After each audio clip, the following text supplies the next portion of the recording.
You can use any 24 peg loom. It can be a round loom, it can be any 24 peg loom. You can set it up for 24 pegs. You can use a round loom, you can use a long loom, it doesn't matter.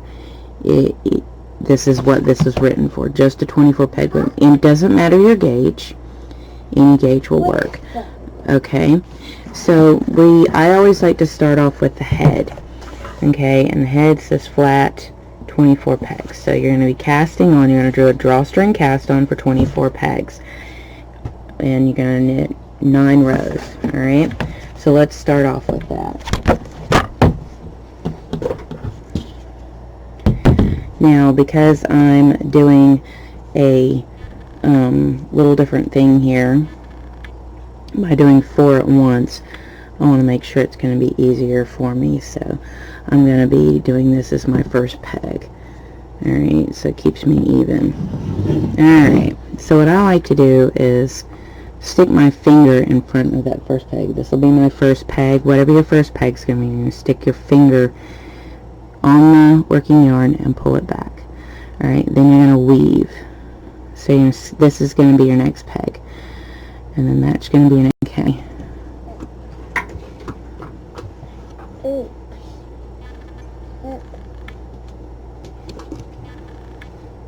Alright, now what you're going to do is, instead of going circularly like you might have done before in other projects, you're going to take it back the other direction.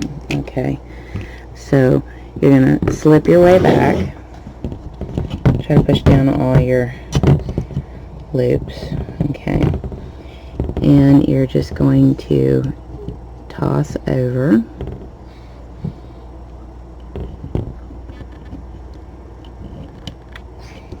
every other loop you just created with your weave. Alright, I apologize for the distraction. I have no time to film anymore, so bear with me. Here, okay. So we're about done with our drawstring cast on flat.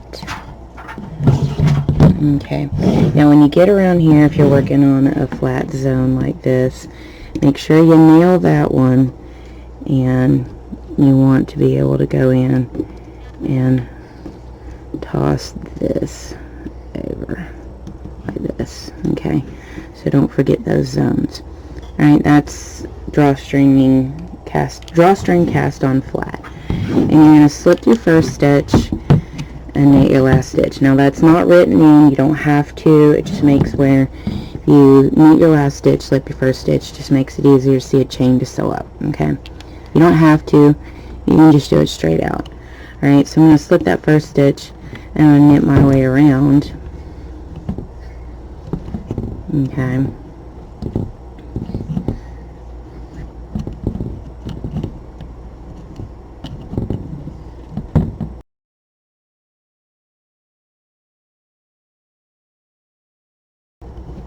okay, and then we are to our last stitch in this row. We knit it, and then we'll slip it, or we skip it and just head on over. Alright, you do the same thing going around the other direction, and you're going to do this for a total of 9 rows. Okay, so I just completed row 1, and this is going to be row 2. Just go ahead and pause the video and complete 9 rows knitting back and forth flat. Alright, so pause video, complete that, and also keep in mind, if you want to do a little bigger of an animal but you want to keep the tightness going on, you want to E-wrap a row and then flat knit a row, and what that'll do is it'll still keep you a tight stitch while also allowing for a little larger of an animal than just a straight out knit. Okay, so that should help you in if you want to make a little larger of an animal but you want a tight knit so that you can stuff it firmer. I like to stuff my animals firmly, so that's something to keep in mind when you're doing this. You can E-wrap a row, knit a row, and you just need to keep up with what you're doing. If you need to write it out, what row you're on, and whether you're knitting or E-wrapping, but you can do that, and that helps. Alright, so there's my last stitch. Toss it over. Slip the first stitch and go around. So that's rows, 2 rows. Get a total of 9 rows going, and then when we come back, we'll be ready to do ear rows, and that's where the videos will break up. Okay? Yeah. Okay, now we are starting on the ear section of the elephant, okay? And I have 2 ear options, alright? And I'm going to actually show you the simpler ear option because that was what I originally did with this animal. But there is a more complicated ear section, okay? And if you want to kind of know how that runs, you can go see my elephant on the Loom, and it kind of explains how to go in and do this in such a way where you can add the little droop to the end of the ear, which is what this shows, okay? So for row 10, it says knit 3, and for the simple ear, it says knit 6, okay? And then it has a space in there with a knit 6. So what that means is you want to place no stitch markers on the first 3 pegs, and then you want to place 6 stitch markers on the next 6 pegs. Then on the next 6 pegs you don't want any stitch markers. Then on the next 6 stitch markers, and then 3. The reason why you're doing stitch markers is you'll see that there's this thing here that says B-O-L-B, bulb. Bring original loops back, alright? And what that does is it closes off the ear, alright? So you don't have to sew on an ear. You're creating an ear so you don't have to sew it on, alright? So the simple ear is pretty easy. You knit 6 over 20 rows, alright? And actually I'll go ahead and show you the complicated ear because it really is that easy. You knit 6 over 20 rows, bring the original loops back, knit 2 together 6 times, alright? That is a short row section, which means you're working just between these 6 pegs, alright, back and forth.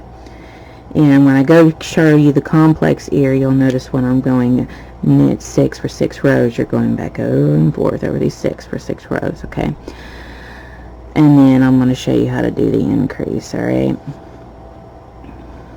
Now, that is what these parentheses are, and then when you see a comma, that classifies as a row, and I'll explain it and it'll make a little bit more sense. So if you're doing the simple ear, alright, so let's go ahead and get started. I've been slipping my first stitch. You can knit it as it says in the book because that was what I originally was doing when I wrote the book, but because I like to simplify the easy sewing, I slip my first stitch and knit my last stitch on my rows here, but you don't have to, okay? Now if you're doing the 20 rows, if you want to do 10 rows and then start attaching, reattaching, you can. If you want to know how to do that method, go to my seamlessly cute bunny pattern and you'll see how I connect so that there is no seaming, alright? But otherwise you will probably have to seam the ears a little bit, but you don't have to sew the appendages on, okay? So we've knitted our 3. And now what we have is, we're going to do the complex ear, which is going to have a little bit of droop to it. So you're going to knit 6 for 4 rows. If you want to do the simple ear, knit 6 for 20 rows. Alright, so what we're going to do is we're going to knit 6 for 4 rows. So this is going to be row 1.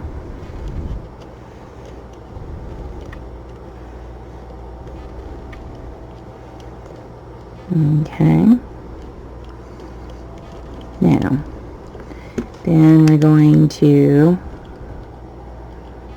do row 2.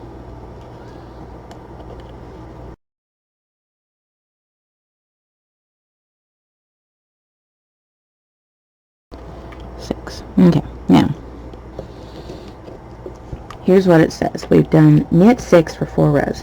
Now it says increase 1 and knit 6. Now in the beginning of the book, it shows what an increase is. And when you increase, you do not touch the original stitch that is on that peg, on that increase peg. Don't do it, don't do it. Why? You connect your ear to the middle of your face or your head, or you don't want to do it. Alright, just don't do it. Don't go there. Alright, so what you want to do is increase 1, which simply means wrap the next peg. Alright, don't touch this stitch right here. Don't do it. You'll have that increase peg right there. And then it says knit 6. So increase and then knit 6. So 1, 2, 3, 4, 5, and 6. Alright, then it says knit 7. Okay, so we're going to 1, 2, 3, 4, 5, 6, and 7. Okay. Then it says to increase again and knit 7. Wrap the next peg. Again, do not be touching these original stitches on these increased pegs. Right? Don't do it. Then it says to knit 7. Alright? So, here's 1, 2, 3, 4, 5, 6, and 7. Alright, then it says to knit 8. So we go 1, 2, 3, 4, 5, 6, and then don't touch those original stitches. 7, 8. Yeah, see, don't do it. Don't. Alright, now, then it says increase 1 and knit 8. Alright, so we're going to increase 1 more time.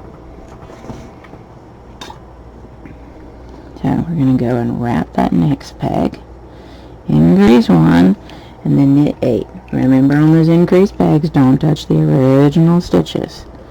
You don't want to connect that ear in some strange place, alright? So here, 1, 2, 3, 4, 5, 6, 7, 8. Alright. Then it says to knit 9 for 3 rows. Now what does that mean? Alright. Here's going to be row 1. So here's row 1. We're knitting 9 pegs. 3, 4, 5, 6, 7, 8, 9. Still not touching those original loops. So there's row 1. And we gotta go and do row 2.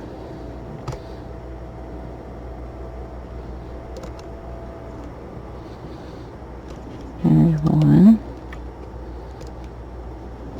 2, 3, 4,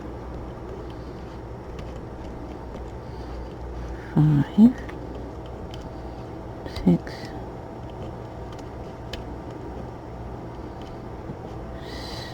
7, 8, and 9. Okay.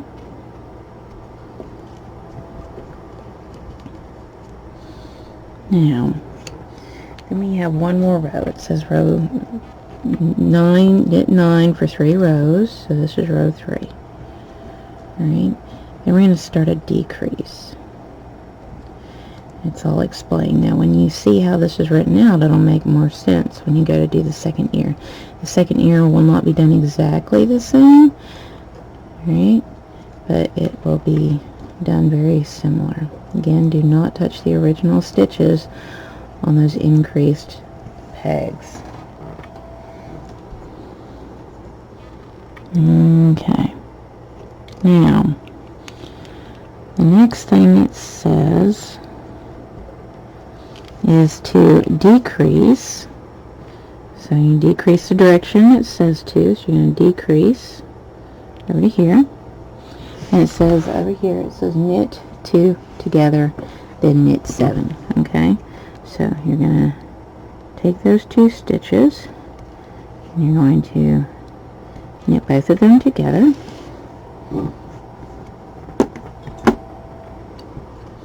And then knit 7. So here's 1, 2, 3, 4, 5, 6, 7. Okay. Then it says over here to knit 8. So what you want to do is you want to go in and you want to knit 8. Here's 1, 2, 3, 4, 5, 6, 7, and 8. Alright, then it says to decrease again in the direction it says to decrease. You're going to decrease again. You're going to decrease this direction. Then it says knit 2 together, making sure not to touch the original stitch on that peg, because it's an increased peg still. And then it says to knit 6. Alright, so we're going to knit 6. 1,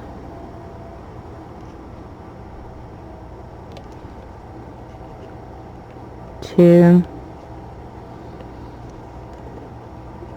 3, 4, 5, and 6. Okay. Now, the next thing it says to do is knit 7. So we're going to knit 7. We're going to go 1, 2, 3, 4, 5, 6, and 7. Alright. We are getting almost done with this ear, okay? Now it says to decrease again and then knit 2 together. So we're going to decrease again and move it over. Then we're going to knit the 2 stitches together, which I always like to stick my hook in. Knit the 2 stitches together, and then it says to knit 5. So then we're going to go 1, 2, 3, 4, and 5. Alright. Now it says to knit 6 for 3 rows, and here's how we're going to do that. So we're going to go 1,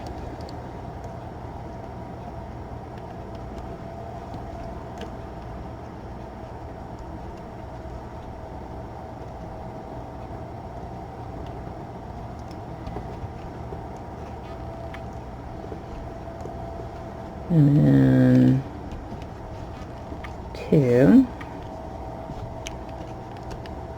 Sorry for the dark yarn, but it's the only gray I have right now in this size. It's proper for this gauge.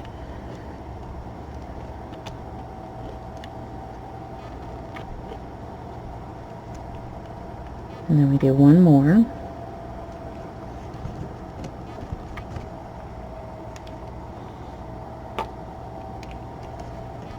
and we're going to do 3. Alright, then the next step, it says to bring your original loops back, which is where your stitch markers are going to be very beneficial here. Okay? Alright, here's how we do this. Okay? So what we want to do is we're going to try to shove our ear in there we just made. Alright? We're going to try to go hunt for original stitches and kind of shove that down in there. Alright, now, then we want to find our stitch markers, all of them, which can be fun sometimes, but it'll make it easier. Alright, then we want to just place the stitches onto the pegs. We're going to place all of our stitches back on the pegs. Make sure that they line up. You don't have them crossing or twisting or anything, okay? So you're just going to, and you do this after you do your 20 rows too, okay? So if you choose to do the simple ear and just do 20 rows back and forth, you do the same thing, okay? You just toss them stitch markers back, and you can take the stitch markers out.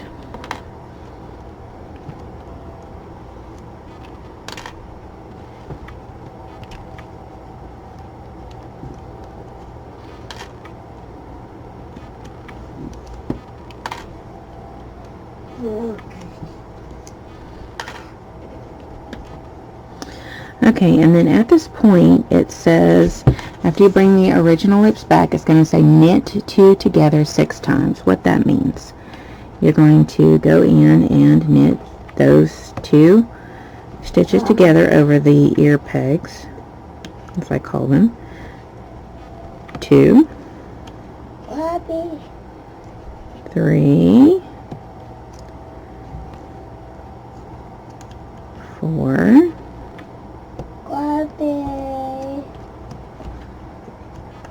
5, 6. Okay, that completes an ear.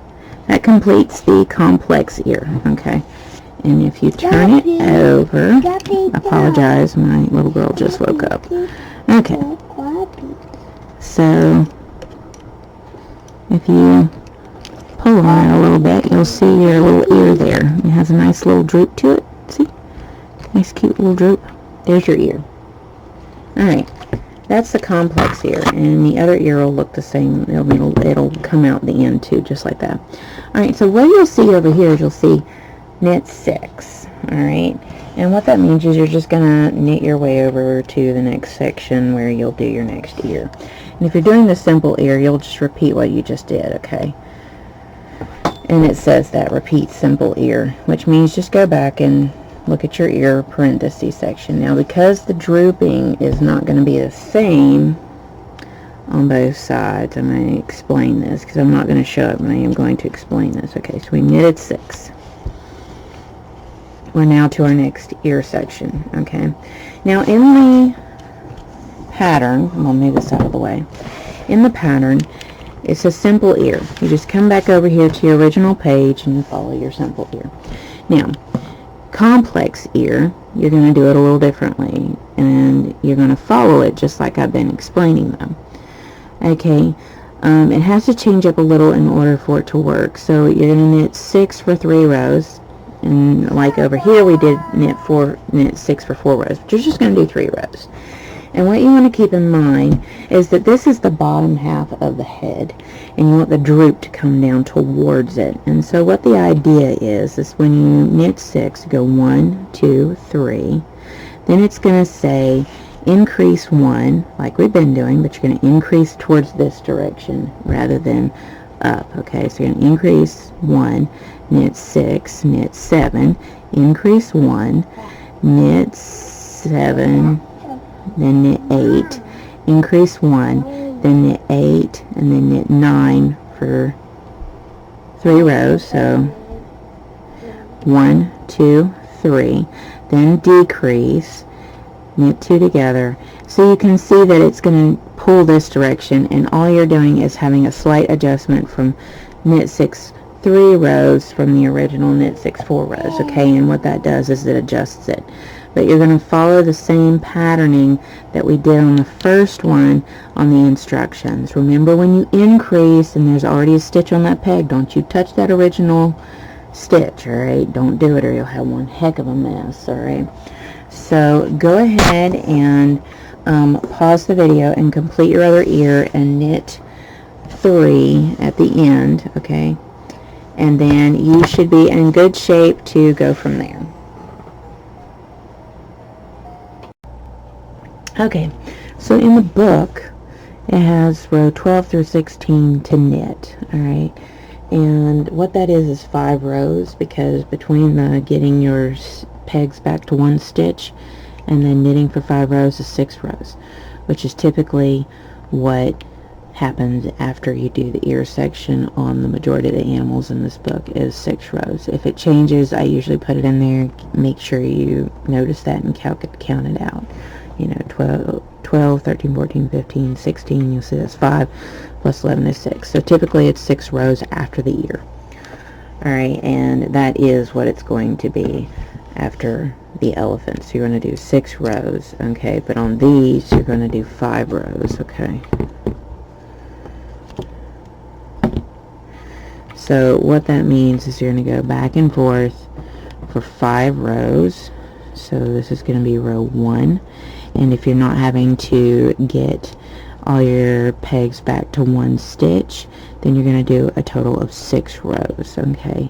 And this is what typically comes after the ear. Alright, so if you're doing the elephant, you're going to just do 6 rows.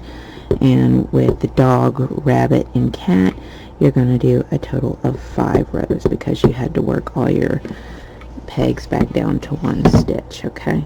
So what you'll want to do is go ahead and pause the video and do your 5 or 6 rows back and forth depending on what the pattern says. Okay, we're to the trunk of the elephant and we've done our 6 rows. So what we want to do now is we want to start doing the trunk, which is a series of decreases, and you'll see the directional decrease with knit 2 together, and you're going to see how many times you need to do that. So it says decrease knit 2 together 3 times. So what that means is you're going to take that over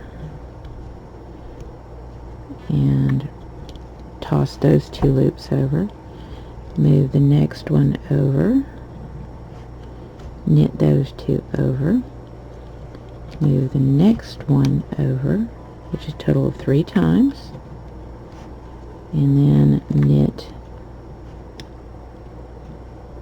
those 2 together. Then what you want to do is bring those stitches together like that, okay? And then tighten up those stitches. Alright. Then it says to knit 12. So we're going to knit 12. 1, 2, 3, 4,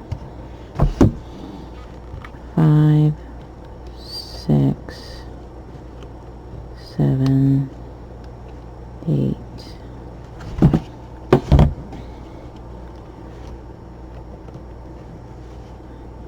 9, 10, 11, 12. Okay, then it shows that you're going to be decreasing over and knitting 2 together 3 times. And what you can do is you can decrease over. You're going to skip that first peg, decrease over, and knit the 2 together. You can do that again. Decrease over, knit the 2 together, and then you're going to do that with the last end stitch. Decrease over, knit to the 2 together, and then you'll know you'll need to bring those stitches side by side. So lift and lift, and put those back on the pegs, And remember, you'll need to snug up those stitches. And that is what that means when you go from, they show you the direction of decrease, do it 3 times, knit 12, do the same thing on the other end, and then you end up with 18 stitches. Now what you're going to do is you're going to knit back and forth for 2 rows. Okay, so here's row 1.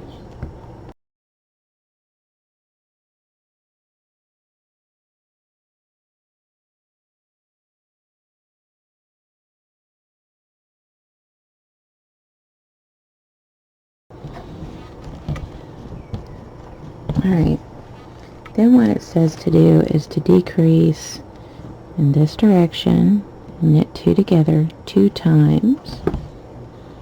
So you lift up that stitch, move it over to the next peg, knit the 2 together, move that next stitch over, and then because you're only doing 2, you can go ahead and move that one over. And then knit the 2 together. Okay, then it says to knit 8. So you're going to knit 8 over. 1, 2, 3, 4,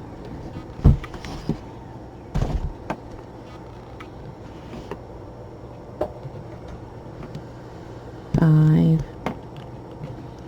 6, 7, 8. Okay. Then it says you're going to be able to knit over 2 times. So here's 1 and 2, and actually that is an incorrect number. That needs to be 10. So I found an error in the book. I'll need to make a note of that. So this should be 10. I'm going to do the adjustments, but that should have been 10, and then you're going to decrease and decrease. So you're going to knit 10. And if you are having trouble with that, what you can do is lift up 3 stitches and then place that last one on that one and 2 on the end one, and then you'll knit those 2 together. Okay, and this is kind of the repeat that you're doing. So you're going to knit 2 together. I apologize for the noise. The house is waking. Alright, so you're going to knit 2 together 2 times. There's your 2 decrease. Alright, now this should be starting to make sense now. Okay, so you're going to follow the same process since we do the decrease 2 times several times. So you want to go ahead and pause the video, follow the pattern on how it decreases, and then when we come back I will show you how to finish up the trunk, because at this point you're going to do several rows after you do the single decrease, and I'll start on row 20. Okay, actually it was only minor adjustments. I just need to change this number and this number from 10 and 2. Alright, and then it's still row 29. I'm sorry. Going through here. Okay, so minor change, 10, 2, this is still 6. Alright, so what we need to do now is lift this up and move this over. So you'll lift your end stitches up and move them over. Okay. And then you're going to knit the 2 together on the end.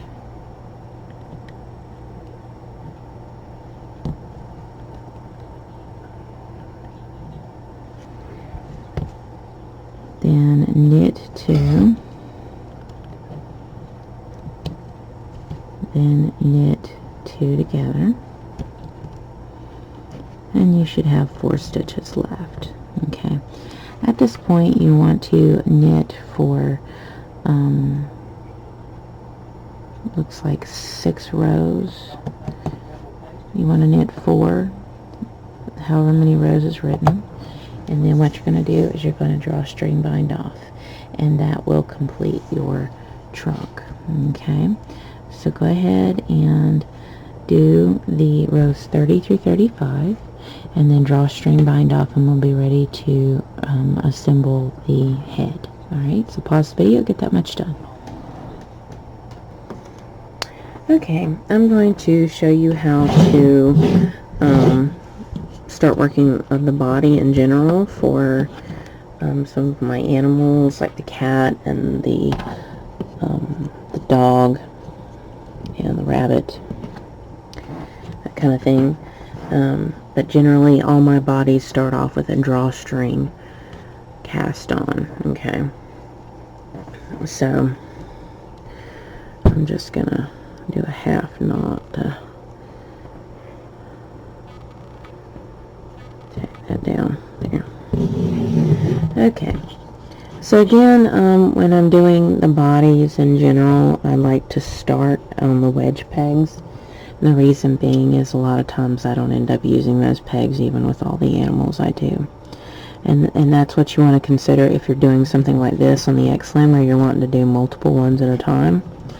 But it doesn't really matter if you're using something else. Okay, so that's going to go in front and back, front and back. But this time we're going to be working circularly rather than flat. Okay, and again, all my bodies generally start with a drawstring cast on, and we are doing circularly.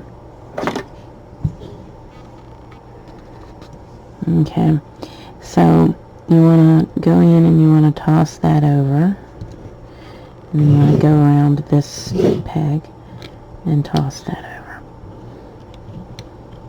and toss that over, and so you just want to toss over all the ones you've just made. Now the next step is to either knit circularly for 20 rows or 6 rows. Okay, and that's generally how I get started.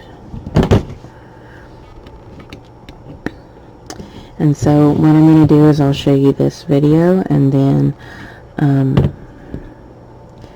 I will state how many rows you'll need to do after you do your drawstring on, cast on. Okay, in which we've almost done it, and so one more and that completes our drawstring cast on. Okay,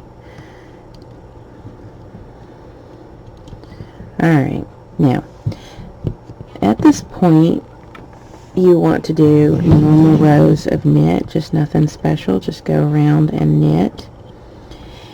And you have the option when you're looking at the pattern books and everything, it'll usually tell you so many rows, and this is what those so many rows are. Okay, so this is pretty self-explanatory. Okay, we are to the body of the elephant, and this is our second style body, and I tend to either work from bottom to front, from the back to the front, or the front to the back, and just so happens with the elephant I'm working from the front to the back. Okay, now what I'm doing is, if you're doing this style body, you're going to see where it shows up a short row section of leg. Alright, and there's a couple of different ways you can do the legs. You can do the knit 7 for 34 rows and then bring your original loops back on pegs 1 and 7 and do it that way, or you can do it so that you don't have to sew it up at all. And I'm going to show you both these methods on doing the legs so that you know you have the options. Okay, so when you see these parentheses sections, that's usually what's happening, is you're doing another short row section, but it's going to be easier than when you were doing the ear. So this is like the standard second body type that I do. and I will show you how to prevent having to do the seams, but you are going to need a lot of stitch markers, and I like using the thin ones, particularly if you're working on the either the small gauge or the fine gauge looms. Okay, if you're working with the bigger ones, you can work with the bigger stitch markers. So the first thing you want to do is, it says to start right out with a leg. There's no knit, there's no nothing. You're starting out with a leg, and you're doing you're knitting over 7 stitches, okay? But you're only bringing the original loop back on pegs 1 and 7, so your first and your last of your short row. And so I'm going to explain how to do that. And it works like this for any second style loom, okay? So let's go ahead and set this up. And because we're bringing the loop back on those,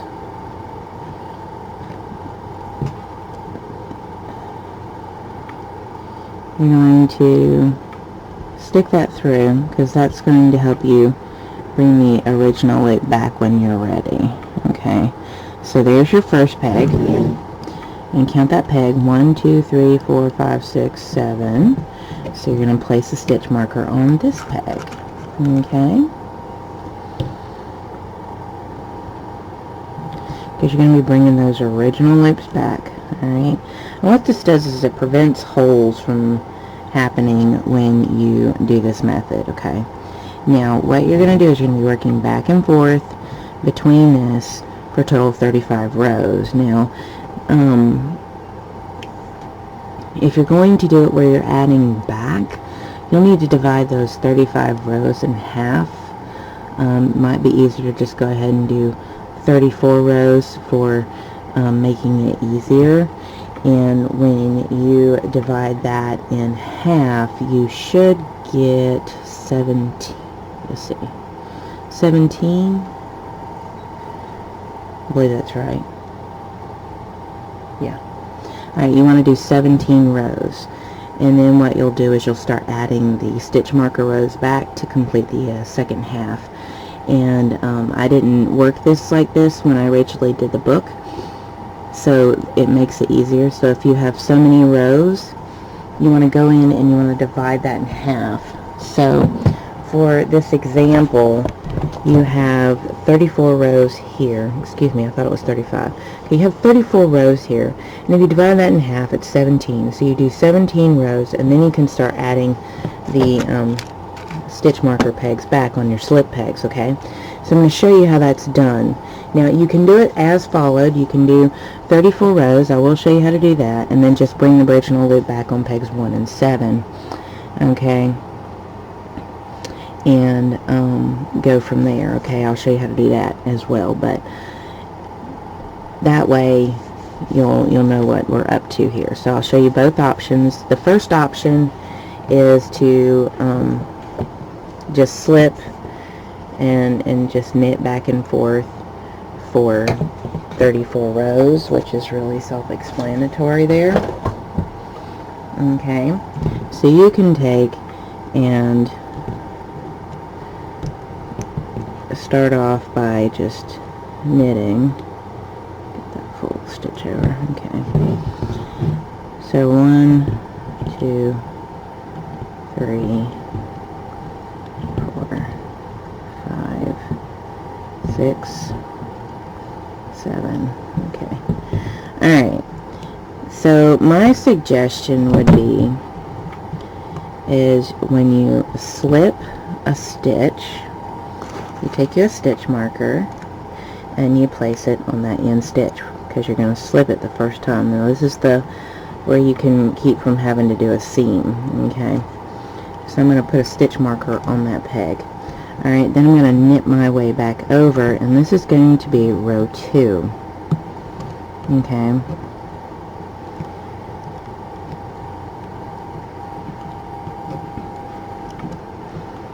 so this is row 2. So I'm going to knit that peg, and then I'm going to place a stitch marker because I'm going to be slipping that stitch. Alright, so I'm going to place a stitch marker on there,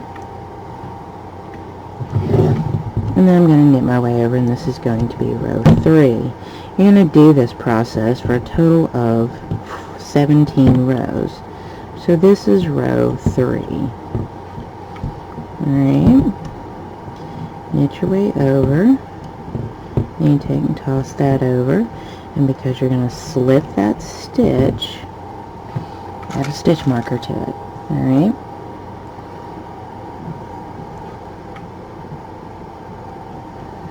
so I'm adding my stitch marker, just like that, and I'm going to knit my way over, and this is going to be row 4. Alright, so go ahead and pause the video and get your 17 rows done, and then we will progress on from there, and I'll show you how to start adding those back. Alright, reason being, when you go to slip this first stitch, what you're going to do, and I like to do it at the beginning of each row, is you're going to add a stitch marker that is closest to the peg.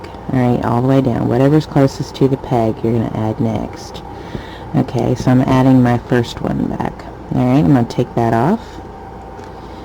And you have a choice. If you want a smooth edge, you can purl the two together. If you want it have a chain edge, you can knit the two together over here. Alright, so what you want to do is you want to slip that first stitch, and you want to knit your way over. Okay, and it might be easier, depending on if you're using a long loom for this, to just knit the 2 stitches over. Alright, so you knitted those 2 stitches over. Now you're going to slip that first stitch. We're going to come over here, and you're going to find your one closest to your peg, which is this one here. You'll see it, it's the closest. You're going to add that back. Alright, so you're going to slowly work your way down to the other side of the leg is what you're doing, and you're adding back as you go along, so you're joining as you go. Alright, so you're going to slip that first stitch, and you're going to knit your way back. And honestly, at this point, you don't have to count the rows. You only have to count the first section, because you're just going to do this until you don't really have any more. And you're going to knit the 2 together. Again, if you want a chain edge, you'll knit the 2 together. If you want a smooth edge, you'll purl the 2 together. And so you want to find your next one closest to the peg, which is this one, and you're going to add it in. And you're going to take that off. And then you're going to slip that first stitch, and you're going to knit your way over. Now this is how I like to do it now, so that I have even less sewing, because you can spend up to 30 minutes just assembling and sewing up your animal. And so this is how I save time. Alright, so I'm going to knit the 2 stitches together. Alright, and you're just going to continue this all the way down until you're down to your last ones, which you're going to bring original loops back. Add that in. And when we get down, I can actually show you what you've done. Okay, so go ahead and pause the video and get down to where you have 2 stitch markers left, 2 or 3 left, and stop. When we come back, I'll show you how to finish up the leg, but that's what you're going to do, start adding back. Okay, I have 3 stitch markers left. I just finished over here, and if you're wanting to kind of figure out what's going on, they did an odd number of rows. So what needs to happen at this point is you need to knit back over, and this stitch marker you're going to go ahead and take off so that you're down to your last 2, and this is okay. Alright, don't worry about that. Alright, if you do odd numbers, that can happen. So you're going to slip that first stitch, and you're just going to knit your way over, and you're not going to have 2 to knit together when you get over here, because you're not going to have 1 to add. And the reason being is you're going to be closing off your leg. Okay, just going to go ahead and knit that over. Alright, so what you want to do is you want to take that last stitch marker, which is your original loop, and you want to take this one over here, which is also your original loop, and you want to add them back. Alright, so that's the benefit of actually adding the stitch markers to to pegs 1 and 7, and that tells you where to add the stitch markers, pegs 1 and 7, when it actually specifies. Okay, so at this point you're going to see knit 2 together, knit 5, and knit 2 together. Alright, and then it says to knit however many rows on the back. Sometimes a tail will be added, as you can see here on row 21, and I'll explain how to go about and do that as well when you have a tail show up. It depends, like on the pig, I start from the back and work to the front and that kind of thing. So what we've just done is brought our original loops back on pegs 1 and 7, and we're going to knit 2 together, knit 5, and knit 2 together. Okay, and you will see this in different patterns. Alright, so I can go ahead and take these stitch markers off, and hopefully seeing this broken down from the book and everything will help. So you're going to start with that peg you just finished with, and you're going to knit both those stitches over. Then you're going to knit 5. So here's 1, 2, 3, 4, 5. Then you're going to knit those 2 together. Okay. And what you should have is a closed off leg. Look at that. See? No seaming as you join. I have my finger in there and you see no opening. Alright? That is the benefit of doing this method. Now in the pattern it said to go ahead and knit 10 around. So we're going to go 1, 2, 3, 4, 5, 6, 7, 8, 9, and 10. Okay. Then we know from our pattern it says to do the leg again. So what you want to do is you want to start off and put a stitch marker on peg 1 from your short rows, and 7. 1, 2, 3, 4, 5, 6, 7. And that should be your last peg in the row. Alright, now I'm going to show you the other method, the method that's written down. Alright, that's where you're going to knit back and forth for 7, between these 7 pegs for a total of 34 rows, just back and forth. Okay, so you're just going to toss that over, and here's row 1.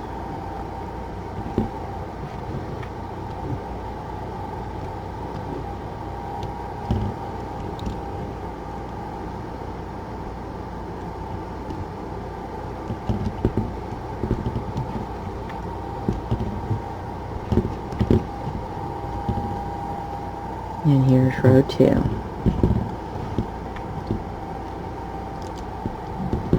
Now, if you want an easier guide to sewing up, you want to slip the first stitch in each row and knit the last stitch. Okay, and I'm going to be making changes as a guide in the book because I find that makes it easier when you're sewing up. You have a consistent guide for your seaming. Okay. So I'm slipping that first stitch, I'm going to knit the last stitch, and what that'll do is it'll give you a nice pretty chain to follow when sewing up the side. Now again, you can literally knit all 7 stitches, but it'll be a little bit more challenging to see. You're going to be knitting a bridge, alright, and doing it that way. Okay, so go ahead and pause the video and knit your 34 rows, and then when we come back I'll show you how to finish up the leg in the way it says in the book, okay? And that way you know what you got going on, okay? So pause the video, get 34 rows, I don't know why I keep saying 35, too early in the morning, 34 rows, and then we'll come back and I'll show you how to finish this up. Okay, I have done my 34 rows, and as you can see there's a little flat area here. And what we want to do is, it says in the pattern that you need to bring your original loops back on pegs 1, which is this one, and peg 7, which is this one. Okay, and you can go ahead and take those stitch markers out. Now this is the other method. If you don't feel comfortable enough with the first method, you are always welcome to do this method. You'll just need to remember that you'll need to sew up. Okay, so, and as it says in the pattern, knit 2 together, and then knit 5, 1, 2, 3, 4, and 5, and then knit 2 together, which puts you right back around to your starting point. Okay?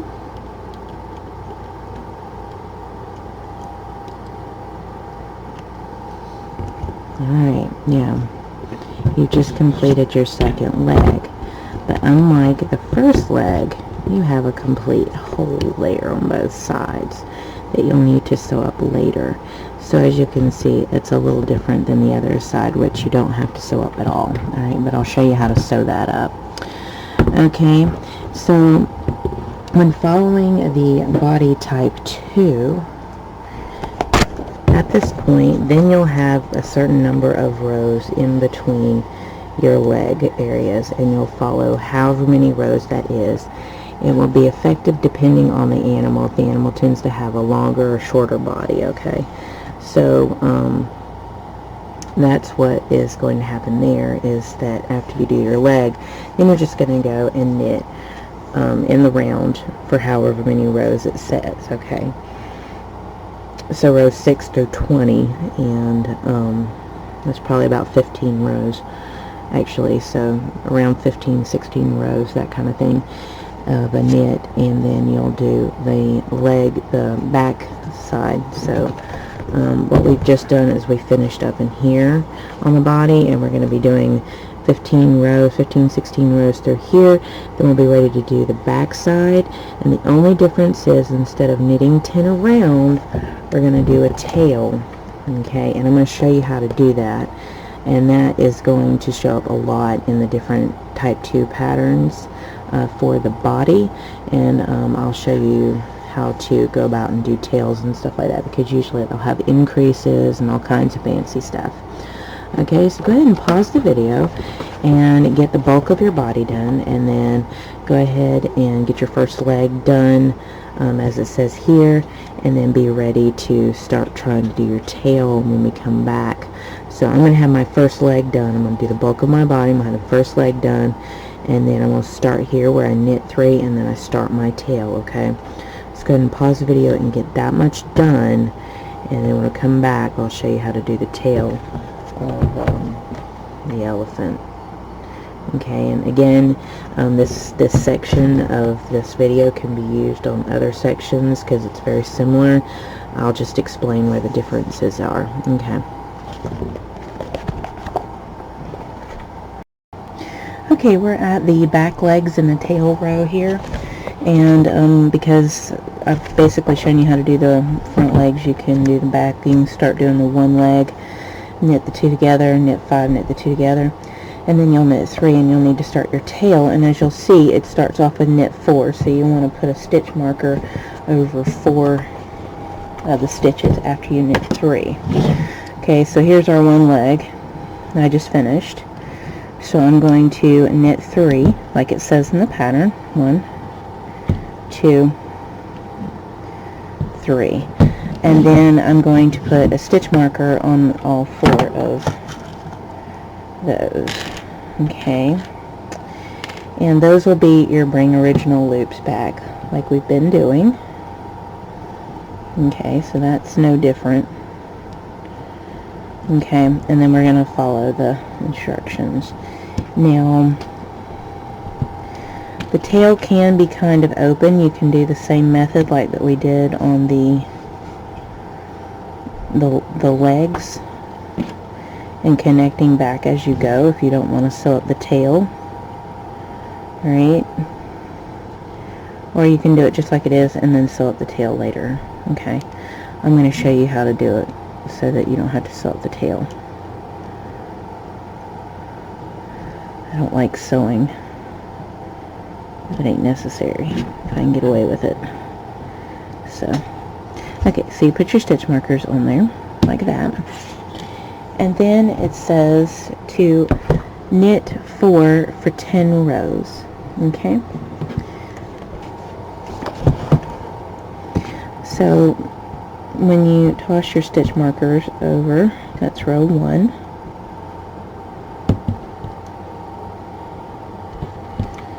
Okay.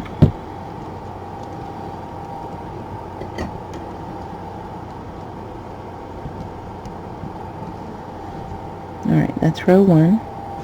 And then if you want to be able to add your stitches back as you go, you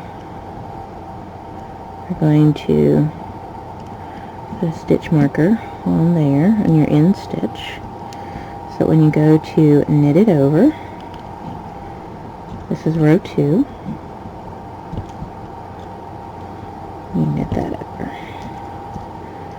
Okay. Then you add a stitch marker on the other side, which will make row 3. And you do this until you have your 10 rows, okay? So I'm going to tell you to pause the video, get your 10 rows, and so this is row 3.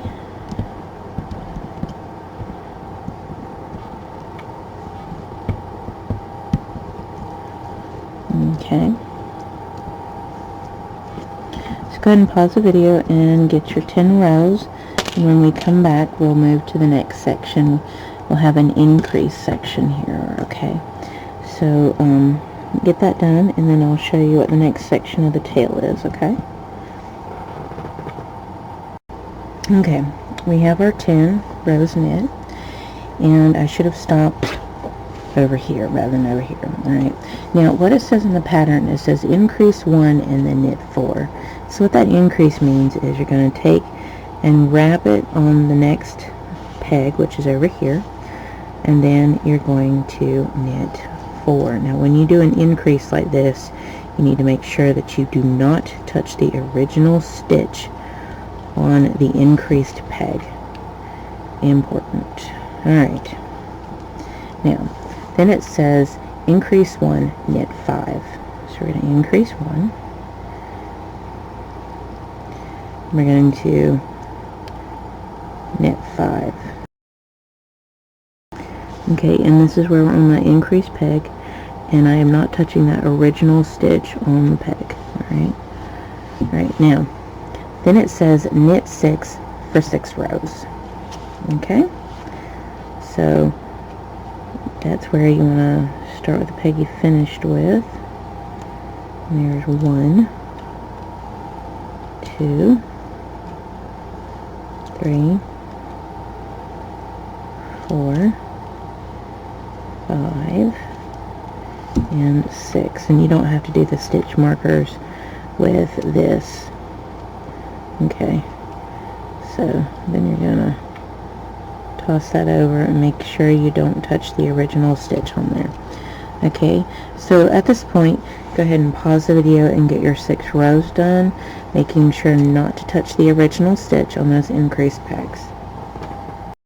Okay, now we're ready, and it says to decrease, and we're over here, so we're going to take that end stitch and we're going to move it over 1. Okay, and then it says to knit 2 together, and wrap it and knit those 2 together. Then this is where I have to do a correction. It says to knit 4, but actually you're knitting 2, so you're going to knit 2, 1, 2. Then you're going to take and move that increased peg over 1. It'll give you that direction.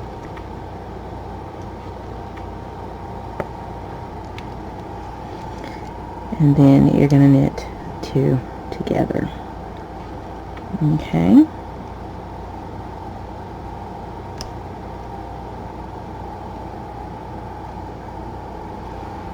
Alright. At this point, what you want to do is you want to knit 4 pegs for 9 rows. Alright, so at this point what you want to do is you want to take and you want to find your closest one to your stitch, to your actual stitch here, and this is it. And what you want to do is you want to place it on the peg, the end peg, and you want to knit your way over. Okay.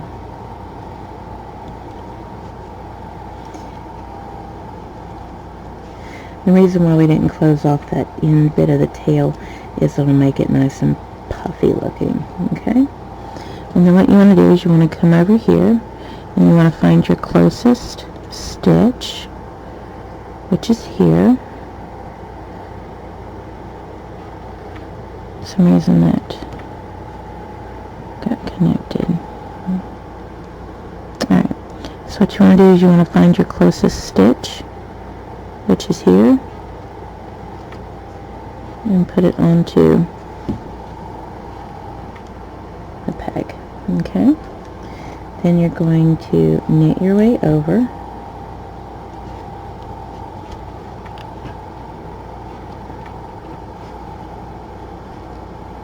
knit both stitches over. Then you're going to find your next closest one, you're going to put it on, and take the stitch marker off. And what this will do is this will give you a puffy end at the tail, but it also saves you from having to sew up the tail later. Again, you don't have to do this section if you don't want to, but the less you have to tuck in, the better on your seamed ends. Okay, so there's your next one, and add it. So you want to do that until you're down to usually 2 or 3 stitch markers, right, left.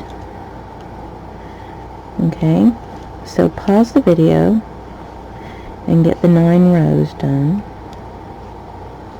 Okay, and we will come back and I will show you how to finish up the tail area. Okay. Okay, I added all my stitch markers and I'm down to my last 4, which are my original stitches. And then it says to bring the original loops back, and I don't state a particular peg, so I take all of them back.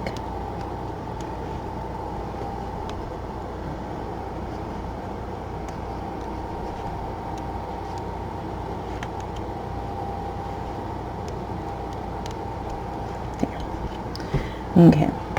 Then it says knit 2 together 4 times, which is your other clue that it's all 4 stitches. Okay.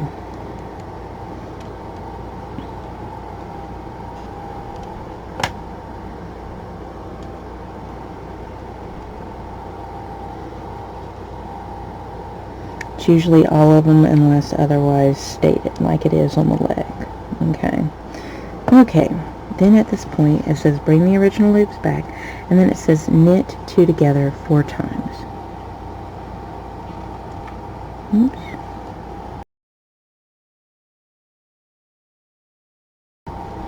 And what you should have here is a tail up in here.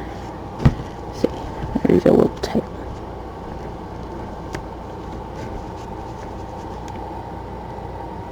Okay. At this point, it says to knit 3. So we'll knit 3, and then it says to do your other leg. Okay. 2, 3.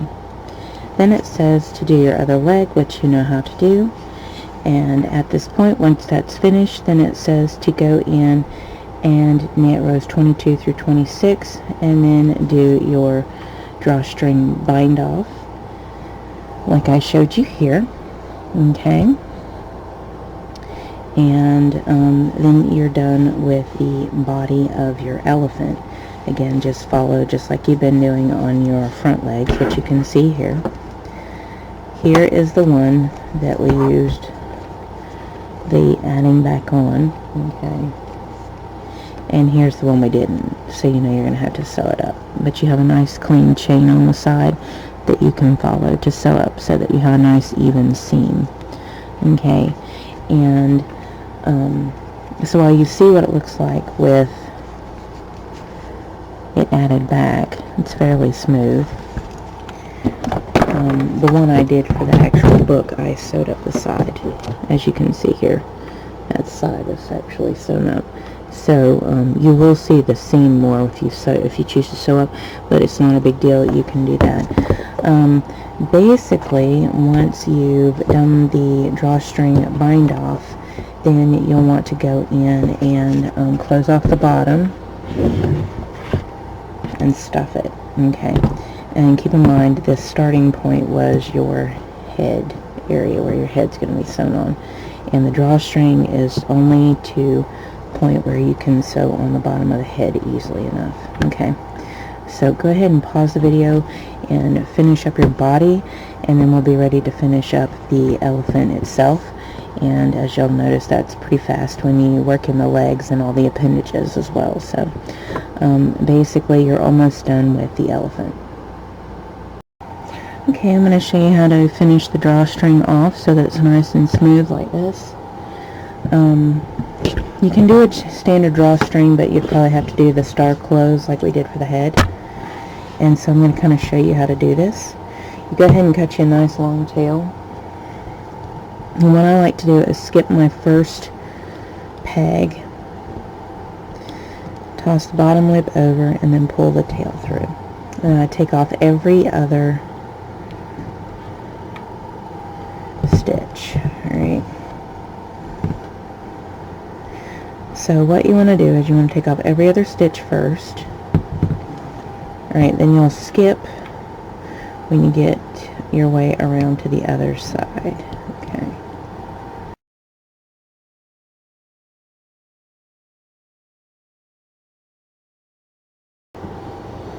Okay, you're back around to the beginning, and what you're going to do, because you want to see where the extra long section is, you're going to skip that. That's going to be your last one. You go to the next one, then you're going to finish taking off all the stitches at this point. Okay, and I'm going to show you how to go in and figure out which section you need to pull first.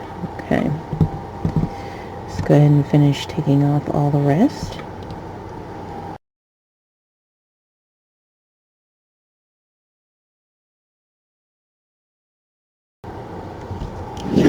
Okay, and then we're going to take off the last one. Alright, pull that to the side now. I like to stretch it out. So, what you want to do is you see there's a finish here. See if I can get it to focus.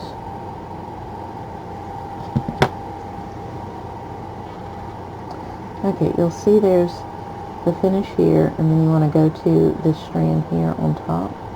You want to pull it first. Okay, which you'll see should pull the inside first. Then what you want to do is grab that and then pull it the rest of the way. Okay, and what that does is it gives you a nice smooth flat bottom, and then you just send it through and tie it off. So you send it through and just tie it off. Okay, and that's how you do the drawstring. Now, okay, to close off the back of the head of these animals, what you want to do is you want to draw a string, and then try to push that drawstring in there here. Okay. Now you'll notice that there's still a slight opening. We're going to fix that, okay? So, and I'm going to show you how to go in and fix that. Go ahead and get you a needle.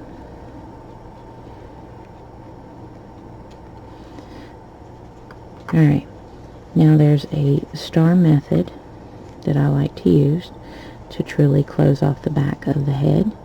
Okay, and you're going to do this with all of them. So you're going to send the needle through the opposite side that you finished on. Alright. Then what you're going to do is you're going to hit the top. You're going to do it like a star. You're going to go in through the top here, send the needle through. Then you're going to come back down to the corner, but not quite, just a little above it. Then you're going to come back over here, just like drawing a star. Okay. Then you're going to go straight across and pick up a stitch there. Then you're going to go back down again on the other side, slightly above where you started. Then you're just going to pull all that together. Okay? And as you can see, it closes off the back of the head.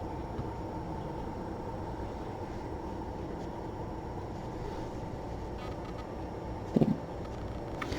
Alright, once you have that tightened up, a lot of times you'll knit your way back a few, okay, just to kind of close off the bottom back of the head a little bit. Alright, so just send it through the chains as far out in the outer bit as you can. Alright, I'm only going to do that about 3 times because I need a big enough opening to be able to stuff the head. Alright, so once I got that, then I will knot it off.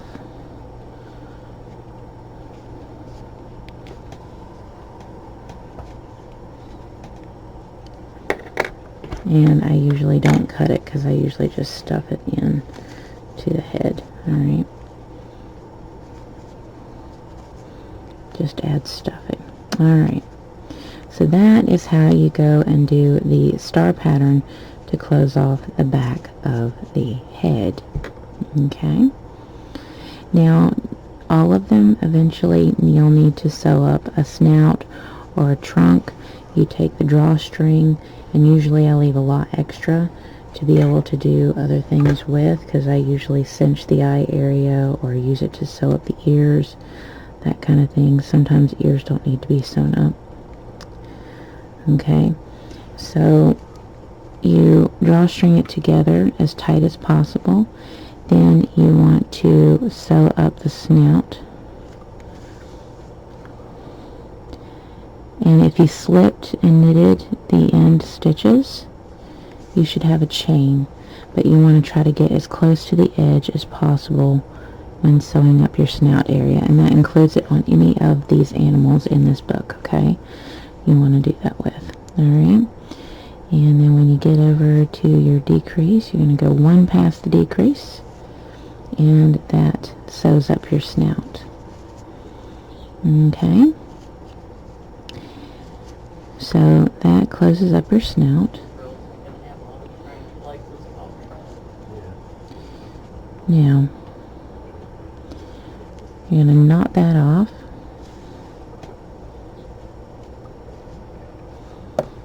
Okay,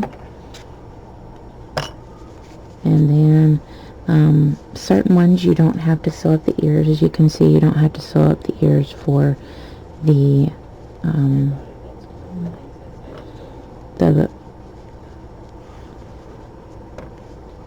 cats. So sometimes the ears you don't need to sew up. You don't really need to sew up the ears for the dog. Alright, so that is how you do the closure of the snout and the back of the head. Okay, when you are doing eyes, most of the time we're making these for children. You'll want to get safety eyes, is what they're called. And getting a multi-pack where you can get different sizes is really beneficial, okay? And you can get them all in different colors and that kind of thing. And you can get really standard black ones and that kind of thing. And you can get noses. Here's little noses so that you don't have to embroider noses if you don't want to. You can also get eyelids and that kind of thing that you can add on to your animal's eyes as well. Now, what I like to do is, if you're trying for something more realistic, you can put eyes where they normally are. If you're doing a rabbit or the elephant or something where the eyes are generally on the side of the head rather than on the front, you can go in and find the base. You want to find the base of the snout, and you want to go just a little above center. Okay, so a little above center, and it also may be in the center of the ear, but you want to go at the base of the snout if you're going for the eyes to be on the side. Same thing, you'll generally want to follow the line down and add the eyes about there if you're doing your ears and stuff on the side, and you want to find where your first decrease is. Same thing on any of them, okay? If they're on the side, you can figure out exactly where on the side. Usually what you want to do is you want to find your ear, the top of it, go straight out, and put it at the base of the decrease area. So the eyes are going to go right there. Alright, so that's how you add eyes. And the next thing you want to do is stuff. And if you need to sew up your ears, you can sew up your ears. You smash them as flat as you can. I usually start on one side, sew up, sew down, weave in through the inside of the head, sew up, and then sew down, and then tie it off here. And that way you don't have to have too many cuts and additions in there, okay? So that is how you generally close up the heads and add eyes on these animals. And then I'll show you the next technique, which is how to go about cinching the eyes so that you have a really defined area for your face, and it really makes the face pop. Okay, so let's say you want to cinch the side of the head rather than the front. Okay, so let's say you don't want to do the front like that, you want to do the sides. So I put them in just like I described, and then what I like to do is go in and get as close to the eye as possible. And again, I always like to use either the front or the back, and then we will send it back through, and then you're going to go directly to the other side. You're going to go underneath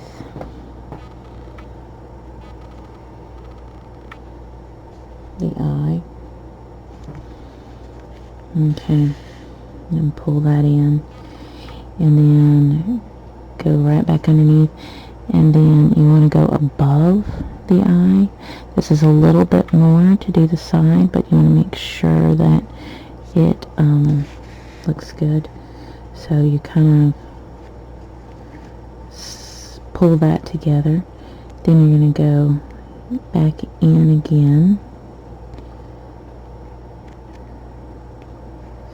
to the other side.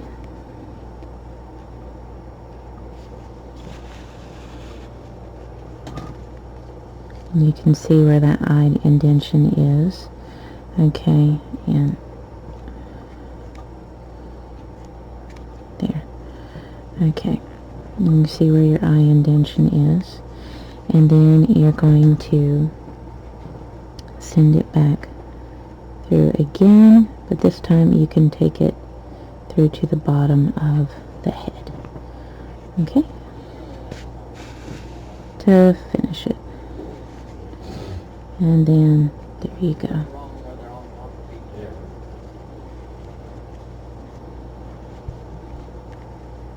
And that gives you the area for your elephant. If you want it to be indented on the side, you can do that also for the rabbit or any of the other animals that have their heads where the eyes are on the side rather than in the front like this.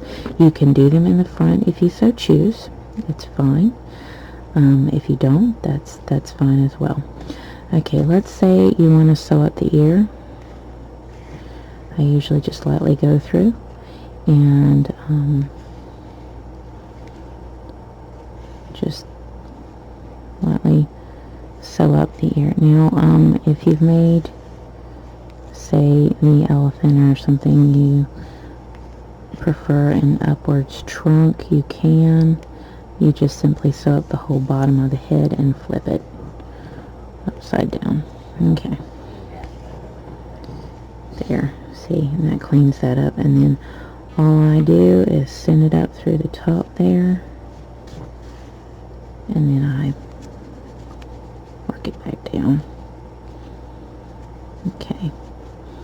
I don't like to do a whole lot of cutting and resewing. I'm closing off, so I usually try to use what I can to sew up without doing it, and I'm usually really gentle about it. So you just lightly sew up the ear if you want. It's not necessary. So there is the sewn up ear. It's a little cleaner of a look.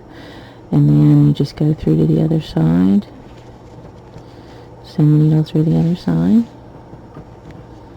And you can just sew it up that way. Okay? And that is how you can go about sewing up your ears after you get done cinching your eyes. And again, a lot of the head stuff is mostly fine tuning and shaping. Okay, so I'm going to send that through to the bottom and sew up the bottom. Alright, and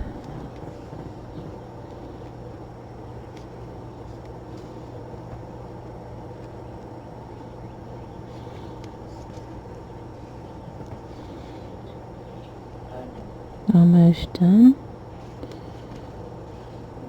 Okay, then send it through.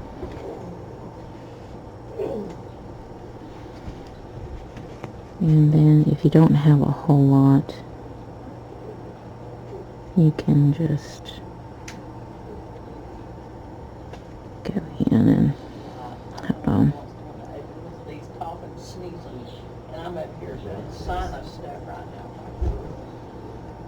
Okay, then you want to send it through there and then knot it off and then just shove it through on the head. And that's how you go about sewing up the ear after you cinch the eye, and that allows you to not have to do a whole lot of cutting and everything, and you see how it cleans up the lines. You can do the same thing with the rabbit. Okay, so that is how you do a side of the head cinch or the front of the face cinch. That's it, you're done. Okay, as you can see, I finished my leg up and then I did my standard finish for the back. There's your tail. And if you didn't do the method that I showed on how to do it without seaming, and you're ready to seam up the legs, my suggestion is to start on the outside corner and then work your way down, send the needle through here, work your way up, send the needle through, work your way down, send the needle through, work your way up. That way you have less knots and stuff to contend with. Now, what I want to do about sewing it up, I want to send that through there, and then I want to send that back through so that I don't have the knot on the outside. Okay, and I've cut a long strand and I've done a slip knot and I've sent that through. Now I'm going to send it back out the needle. Okay, now here's where finding your chains is going to help you. Okay, alright, so you have a chain here and a chain here, and you connect the two. Alright, and pull that together. So you want to find your chain here and your chain here and send it through. Find your next chain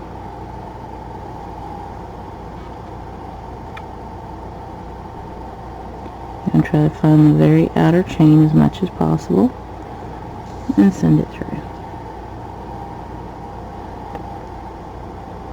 And the chain chain and a chain. And this makes it really easy to sew.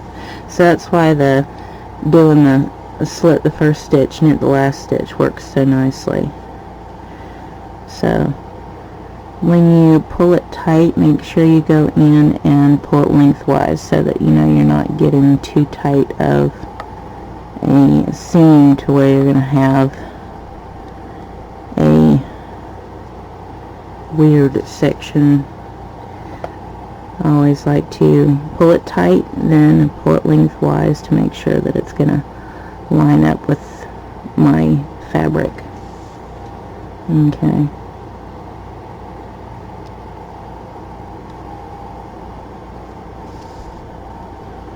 Alright, and one more to finish up, and I'm going to pull it and then pull it. Okay. Then at this point, what I like to do is send it through directly across. Alright, and this is where I'm going to keep it loose so that I can stuff it. Alright, so I'm not going to pull it real tight at this point. Now what I'm going to do is start closing up the bottom. Alright, again you're going to find your chains. The object is to find the most outer chain possible. That way you give yourself plenty of room to stuff your leg. Okay. Sorry.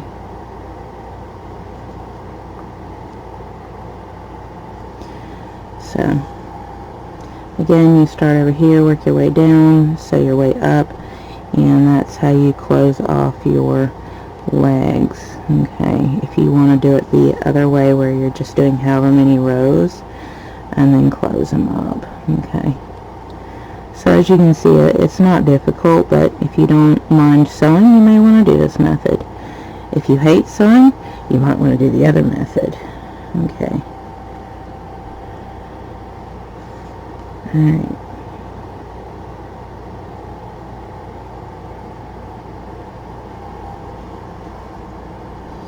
Okay, I'm going to pull that and pull it. Alright.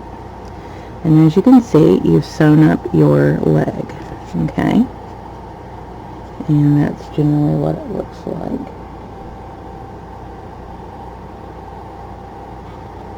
Yeah, you can see that's generally what it looks like. Okay, so now that you've done this, again with your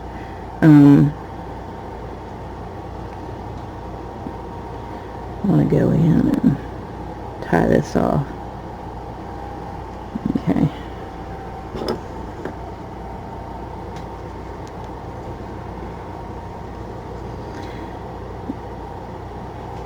So what you want to do is you need to close off the back of the body. Okay. So you need to close off the back of the body here. And on this drawstring, you only want to pull it to where it lines up your neckline. Okay. So, and what you'll want to do is, I think it's finding it easier to go ahead and thread the needle here. Send it through the bottom. Center that. Okay.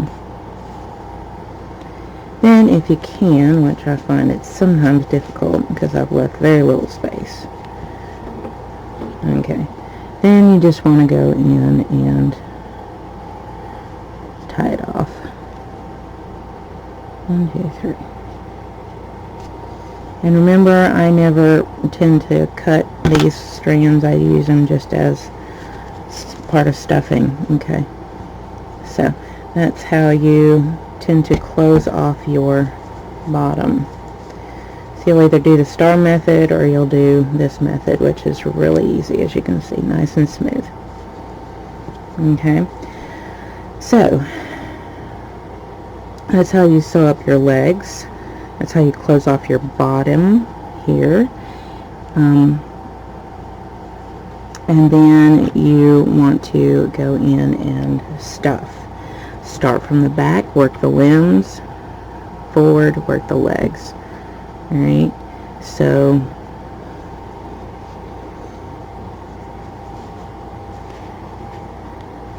you can see I take it and stuff it in there. And if you flatten it, you should be able to stuff pretty firmly on these. Alright, which I did. But yeah, you should be able to stuff pretty firmly on the whole thing. Alright, and if you want to stuff all your limbs first so that you can just work on focusing stuffing the body, you can. Do remember that when creating a stuffed animal, there's a lot of shaping involved where you sit there and you mess with the polyfill until you have it where you like it. Okay, so go ahead and stuff that up, and then I'll show you how to sew on the head. Okay, as you can see, your body is stuffed. Cute little body.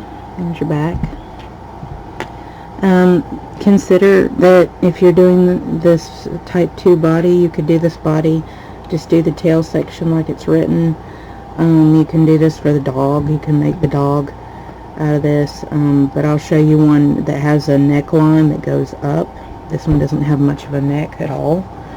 Alright, but I'll show you how to do that one. Now, the purpose of this drawstring is to make it to where you can actually sew on the head. So you want just about the same amount of space. Alright, and here's the thing. When you go to sew on the head, you want to make sure that your center lines up with your back center. Okay. Alright, so we found our center front. And this is not an exact science to sew the head on, so you know. Okay.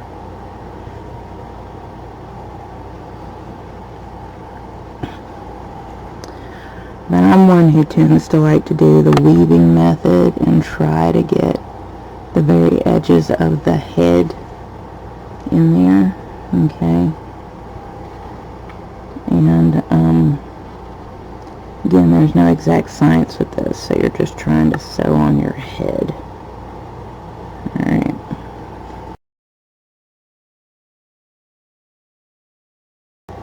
So you can see your head's already starting to sew on. Okay. Making sure your back center lines up.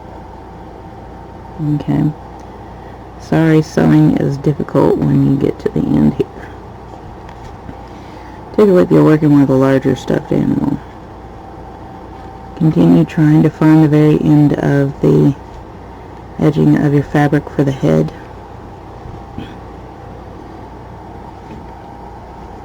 You're going to continue this all the way around.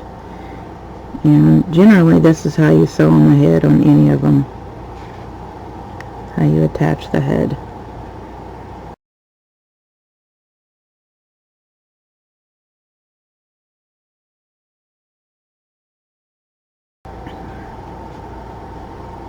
You can sit like this. Now if you want the legs closer together, you can go in and add a connection thing where they connect better if you want. Okay. Now I'm going to go in and I'm going to tie off my head area.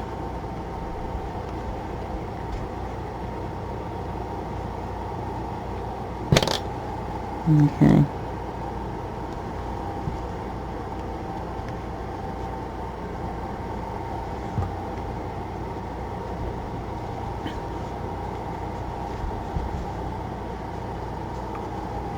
Okay. And then you're going to take a crochet hook and you're going to pull those edges in, and basically that's how you complete this tile body.